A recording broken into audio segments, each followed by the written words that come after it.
Hi, good morning හැමෝටම. දැන් දවසකින් අවුව පායලා තියෙනවා. කියනවානේ අපිට අද අවුව පායලා තියෙන්නේ. මේ තමයි මේ චූටි වගාවක් කරගත්තා. ගියේ මේ ෂොප් එක ළඟ. මේ තියෙන ෂොප් එක. හරිද? මේ තියෙන. දැන් පහුගිය දවස්වල වැස්ස හින්දා සම්පූර්ණම මේ කැලේ වැහිලා තියෙනවා. පැල තියෙනවද නැද්ද කියලා හොයන්න බෑ. හරි. වෙනවද බඩු පැල කීපයක් අරින් මේ තමයි හදාගෙන තියෙන්නේ. මේ සුද්ධ කරන්න යන්නේ අද. ගෙඩියක් හරි කෑවහකින්.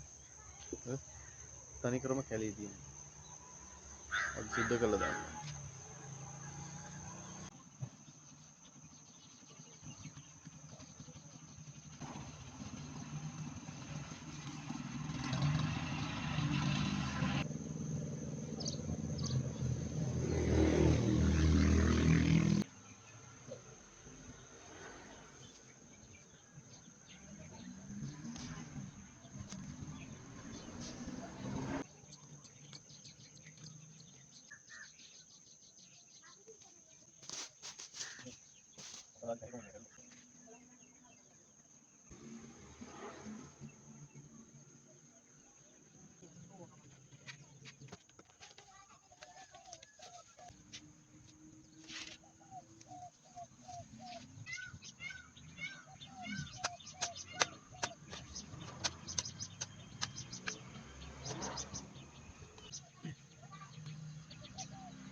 ඔන්න සුද්ධ කරා.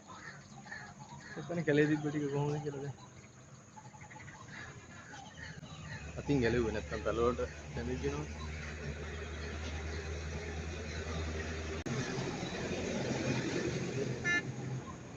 ඔන්න බඩ පැල ටික.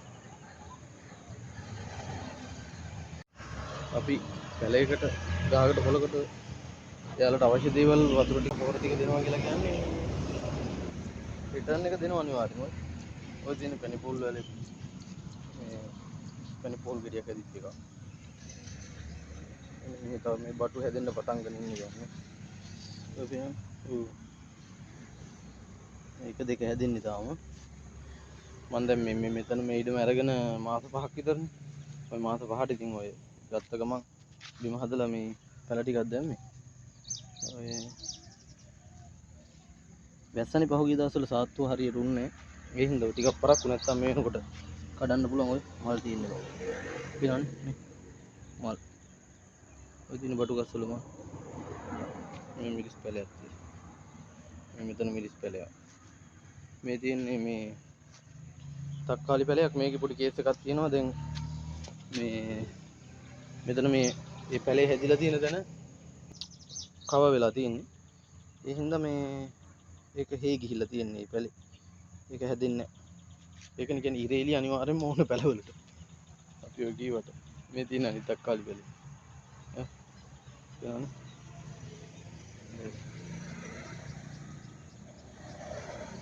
ඒකෙත් හැදිලා තියෙන කෙනෙක්. එක මන් දැක්ක පණුව ගාලා තිබ්බනේ. මේවට තෙල් පහරමු නෑ. පොහොර දාලා තියෙන්නේ යූරියා. තෙල් ගහලා නෑ. කුමිනාශක ගහලා නෑ. ඔව්. තේරෙනවද? ඔය පණුව කාලා තියෙනවා. ඉතින් තව අර හරියදි හදලා තිබ්බේ. ඔය ගොඩැල්ලක් පේන්නේ. ඒ හරි හදලා තිබ්බේ නිවිති බණ්ඩක්කයි හදලා තිබ්බේ. ඒ හැදුවට වැඩක් වුණේ නැහැ. මේ අර වතුර ලයින් එක දාන්න කණු හැරුවා. ඊට පස්සේ ටික මේ විනාශ වුණා එතන. කණු හරද්දි ඔක්කොම ටික පැල ටික ගැලවුණා. ඉතින් මේ දැන් කීයට පැයක්වත් ගියේ නැහැ මට මේ ටික සුද්ධ කරලා. මේවා ඉතින් අර පොඩියට හරි ඉතින් වගාවක් කරනකොට මේ විතර ඉතින් සැනසීමයි. දැන් අර කැලේ තිබ්බ ගතිය නේ. හොඳට සුද්ධ කරලා. දැන් ඉතින් හොඳට වෙනවා. බලමු තව ටික දවසකින් කඩන්න පුළුවන්. සෑහෙන දවසකින් මේ නේ අද නිවාඩුවක් හම්බුනේ. දැන් මම උදේ පෙන්නපු තැන තමයි මේ තියෙන්නේ. අර කැලේ තිබ්බ අර මයි චූටි වගාව තිබ්බේ. ඒ හරියම කැලේනේ තිබ්බේ. දැන් ඔව් හවස් වෙනකොට තත්ත්වේ. මට මේ වෙලාවක් නැතු හිටියේ මේ ටික සුද්ධ කරන්න. ඔය පේනවා. ඔව්. වත්තත් පිළිවෙලක් නැතුවනේ තිබ්බේනේ. ඇස්සත් එක්ක. ඔය දැන් කොහමද? වටේටම කැලේ හැදිලා තිබ්බේ. කැලේ වෙවිලා තිබ්බේ. ඕන් දැන් මේ ටික ඔක්කොම පස් ටික තුනී කරලා ගානට හදලා තියෙනවා. දැන් ඉතින් මෙතන පොඩි බෙන්ච් එකක් එහෙම දාගත්තාම ආතල්ලෙක ඉන්න පුළුවන් හවසට. හරි. මේ ටික ඔක්කොම සුද්ධ කරා. මේ දඩ කැලේ තිබ්බේ. හරි. නිවාඩුවක් හම්බුනොත් අනිවාර්යෙන්ම ඕවා තමයි කරන්නේ. අපේනවා. මේ තියෙන නිවිදි ටික. අර අතන හදලා තිබ්බ ටික මේ මෙන්න උතන ඕතන හදලා තිබ්බේ. ඒ ටික අර මේ බට් ලයින් එක දැම්මනේ. ප්‍රාදේශ සභාවෙන්. එතකොට ඒ ටික ගැලවුණා. ඒ ටික මම ආපහු මල් පෝච්චිවල හැදුවා. දැන් මෙතන අර පස් ගොඩ ආපහු තුනී කරලා එතන හදන්න ඕන ওই ටික. ඔය මල් පෝච්චිවල හැදුවට වැඩක් නැහැ. හොඳට ඉඩ තියෙන්න ඕන ඔය හැදෙන්න. ඔය පේනවනේ. මේ පේනවනේ මම අර උදේ කිව්වේ. තක්කාලි පැලේ දැක්කනේ. දැන් අවුව අද වැටුණා. හොඳට අවුව වැටුණානේ බේෙන්. දැන් තක්කාලි පැලේ අමුතු පණක් ඇවිල්ලා තියෙන යාට. මේ තියෙන. දැන් අර උදේ තිබ්බ ගතිය නැහැනේ. හරිද? හොඳට ප්‍රාණවත් ගතියක් තියෙනවා. හරි. හරි. දැන් හැබැයි මේ පෙළම අයින් කරන්න වෙනවා. කාර් එක දාන්න මෙතන හට් එක ගහන්න යන්නේ. මෙතන තමයි හට් එක ගහන්න වෙන්නේ. එතකොට ඔය බටු පැලෙන් මෙහා ටික මේ පැත්ත ටික අයින් කරන්න වෙනවා.